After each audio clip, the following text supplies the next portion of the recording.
Hola, te doy la bienvenida a Serenidad sin Fronteras, un espacio diseñado para promover tu bienestar emocional y activar tu paz interior. Aquí encontrarás recursos psicoeducativos para comprender mejor tu mente y tus emociones, reducir la ansiedad y fortalecer tu salud mental, sin importar en qué lugar del mundo te encuentres. Soy Yubi Terán, migrante, licenciada en psicología graduada en Venezuela, con más de 10 años de formación en estrategias psicoterapéuticas, dedicada al acompañamiento de la comunidad migrante desde un enfoque educativo y de cuidado emocional. Acompáñame en este viaje hacia una vida con más calma, conciencia y bienestar. Aunque este es un podcast orientado al bienestar y la salud mental, no sustituye la terapia psicológica. Si estás experimentando malestar significativo, busca ayuda de un profesional de la salud mental debidamente calificado. Al terminar este episodio vas a entender por qué la calma no es solamente algo que sentimos cuando todo está bien. También es una capacidad que podemos entrenar. Vamos a descubrir qué es realmente el mindfulness, qué ocurre en nuestro cerebro cuando lo practicamos y sobre todo, cómo puedes empezar a incorporarlo a tu vida cotidiana de una manera sencilla, gratuita y accesible, estés donde estés. Y antes de terminar, lo vamos a probar juntos, porque quizá aprender a volver al presente sea mucho más sencillo de lo que imaginas. Comencemos. En el episodio anterior, conversamos sobre algo que la ciencia ya sabe y es el impacto que tiene la migración sobre la salud mental y cómo las condiciones asociadas a la travesía migrante complejizan, en mayor o menor grado, el nivel de dificultad que puede experimentar quien emigra en ese proceso de redefinirse, reconstruirse, adaptarse y desarrollarse personal o profesionalmente en el país de acogida y que a la final se traduce en ese sentido de logro y bienestar que todos queremos.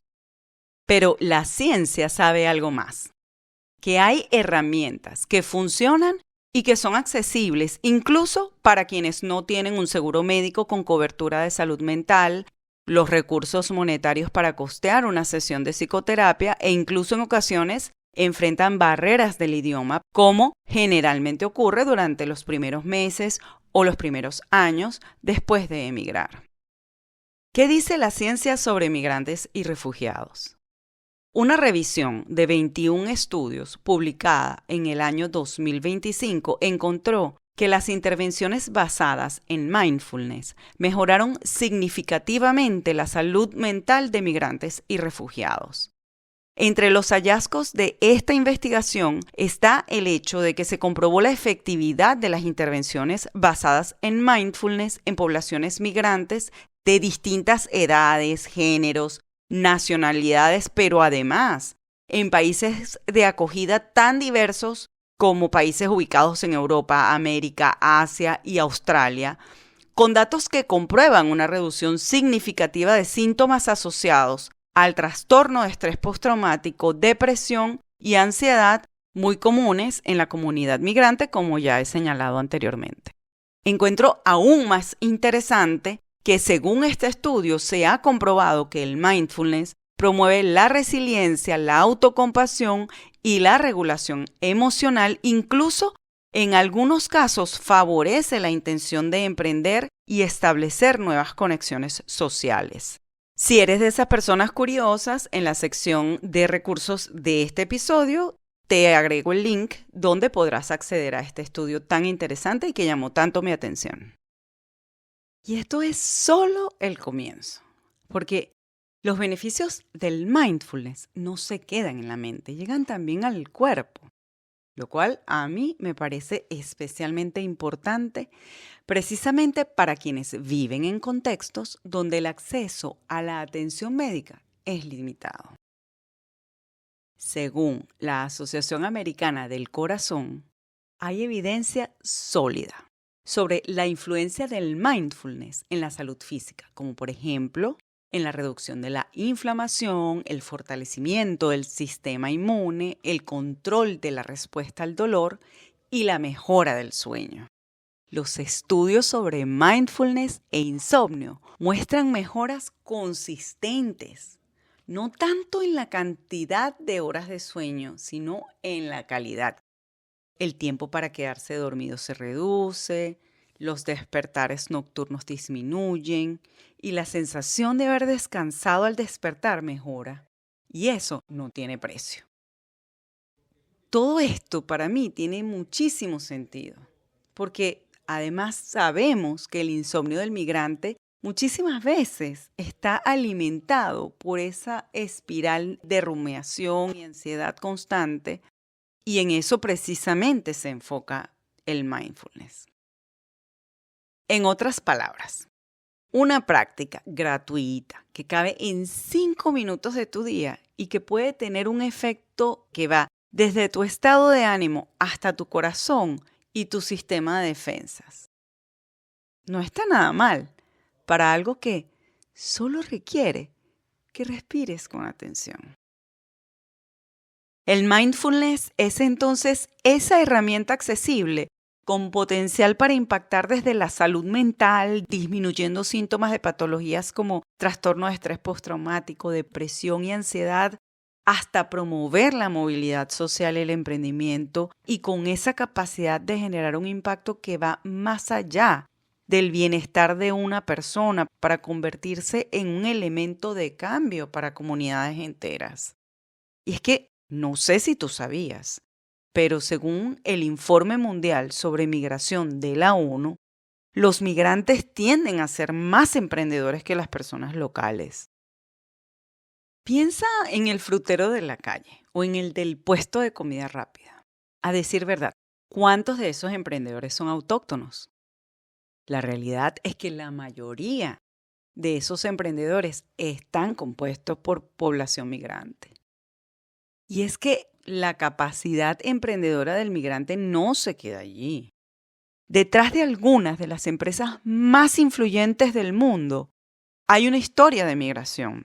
Ejemplo de ello son empresas exitosas como Google, Levi Strauss, WhatsApp, Chobani, entre muchísimas otras, que son el reflejo de algo que la migración activa de manera única, y es esa capacidad de reinventarse, de ver oportunidades donde otros ven obstáculos, de construir de nuevo con una resiliencia que solo se forja cuando no queda más alternativa que seguir adelante.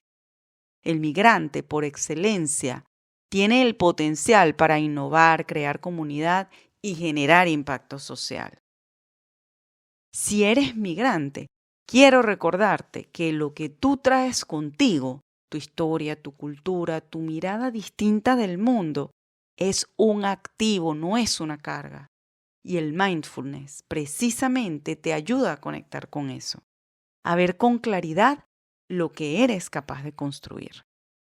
Pero esto no se queda allí. Interesantemente, el mindfulness también fortalece la corteza prefrontal, que es esa área del cerebro que, como su nombre lo indica, se encuentra en la parte frontal de la cabeza, es decir, en tu frente o detrás de tu frente, y es la encargada de analizar la información para poder tomar decisiones y controlar nuestros impulsos. Es decir, la corteza prefrontal es la que nos permite observar objetivamente nuestras emociones sin ser tomados por ellas.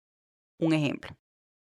Alguien nos propina un cornetazo en la calle y es trabajo de la corteza prefrontal evaluar esa información y decidir qué respuesta va a generar ante ese estímulo. Si va a insultar a quien tocó corneta, si va a decidir ignorar la situación y continuar el camino, o si va a decidir una manera asertiva de establecer un límite a esa persona. En términos simples, cuando practicas mindfulness, entrenas tu cerebro para que las emociones no gobiernen tus decisiones y tus acciones del día a día.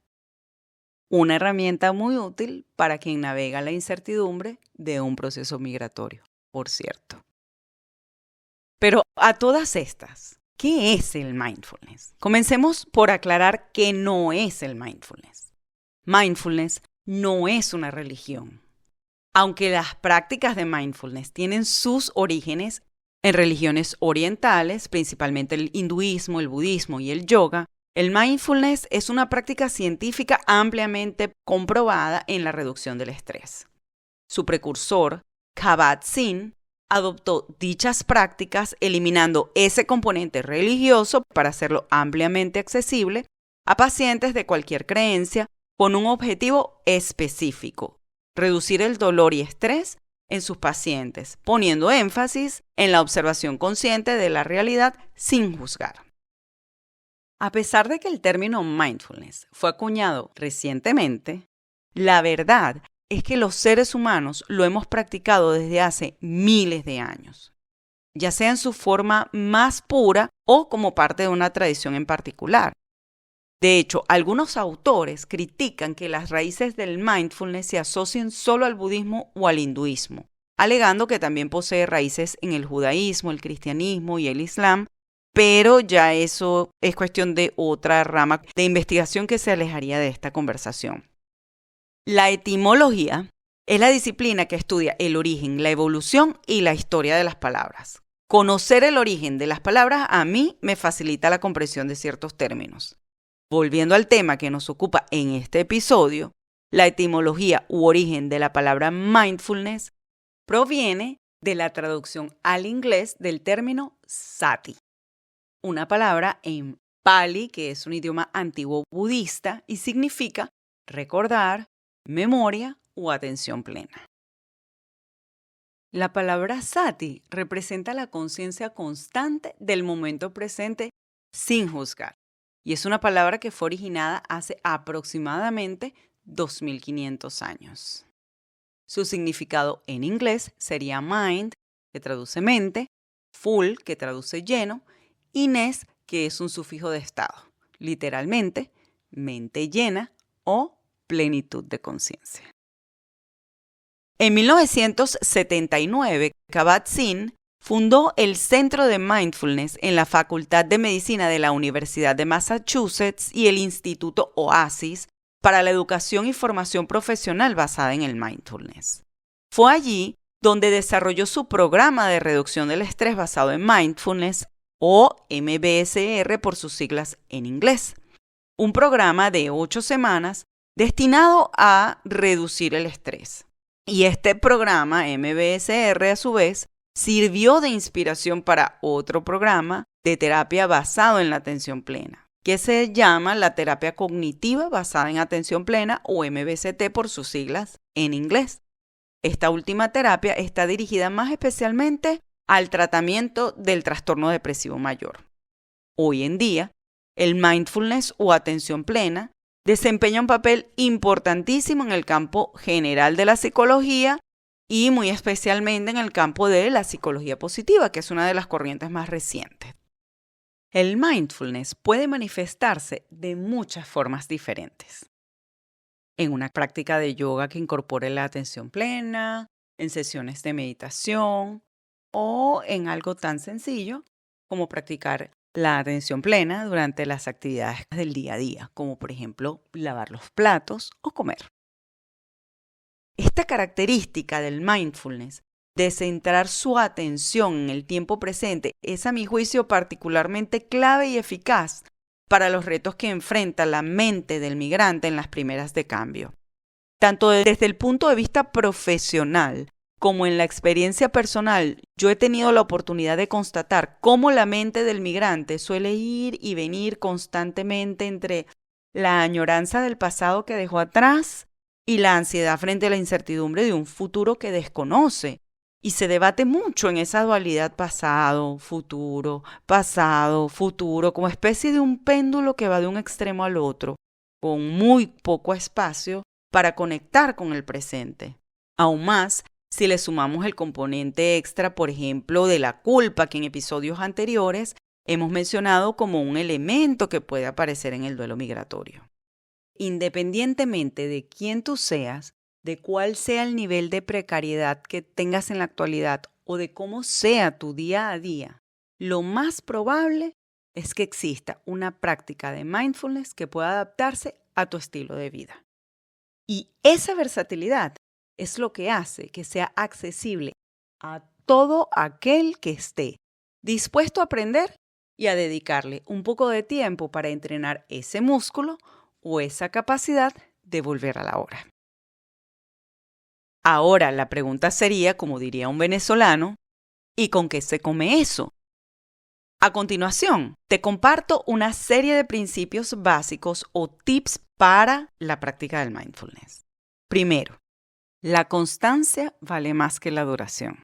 5 minutos diarios superan a 1 hora esporádica. Segundo, no hay práctica perfecta. La mente va a divagar y eso es normal y es esperado. El ejercicio está en volver a la hora. La mente es como un mono, inquieta. Si tuvieses un mono y tratases de aquietarlo cada vez que se levante, como de hecho lo haría un mono, no tendría mucho sentido ponerte a discutir con el mono. Sería mucho más efectivo sentarle nuevamente con paciencia y amabilidad. Tercero, tu respiración siempre está contigo.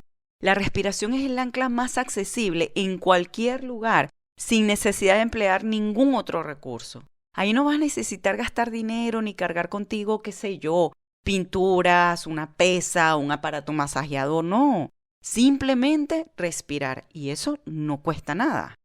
Cuarto, empieza donde sea que estés, en el bus, esperando en una oficina de migración, en la cocina o en el trabajo. No hace falta un cojín de meditación, una sala especial o necesariamente estar en un lugar hermoso al aire libre para poder practicar el mindfulness.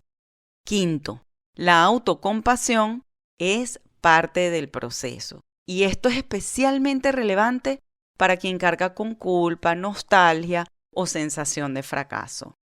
Hay un dicho que dice, trata a los demás como te gustaría que te traten a ti, pero yo en muchos casos más bien digo lo contrario. Trátate a ti mismo como tratarías a los demás. Y es porque veo con tantísima frecuencia cómo algunas personas tienden a ser mucho más amables con los demás y más exigentes y críticos consigo mismos. Ahora, ¿qué tal si hacemos un ejercicio muy pero muy breve, a modo de mini muestra? Esta no será una meditación guiada ni nada complejo, solo un abreboca de qué trata el mindfulness. Allí donde estás, sea manejando, en el trabajo, en la ducha, en un lugar público, hagamos una breve pausa consciente.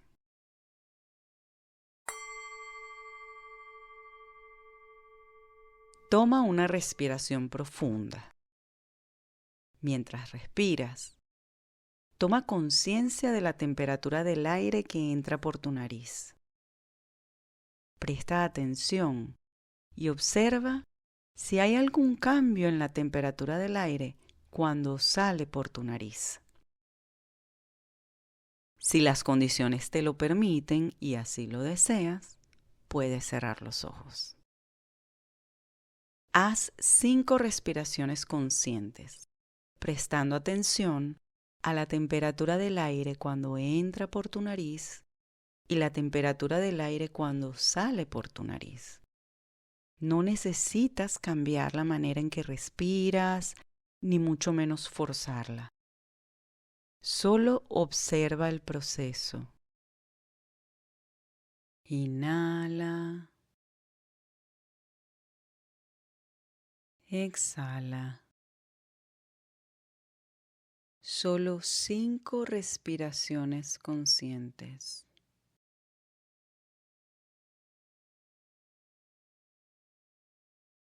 Inhala. Exhala.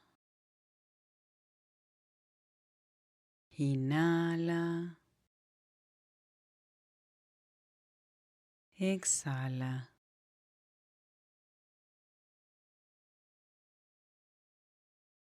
Ahora, te invito a reflexionar brevemente sobre lo que acabas de experimentar y el efecto de estas 5 respiraciones en tu cuerpo en general. ¿Notas algún cambio, por leve que éste sea? Eso es mindfulness en su forma más elemental. El ejercicio que acabamos de realizar es solo la punta del iceberg. En un próximo episodio te mostraré algunos ejercicios de respiración que puedes utilizar en momentos concretos de tu día a día. Y mientras, ¿qué tal repetir este breve ejercicio y tal vez, solo tal vez, aumentar las respiraciones? Eso sí, recuerda, la consistencia vale más que la duración. 5 o 10 respiraciones diarias vale más que 30 respiraciones una vez a la semana.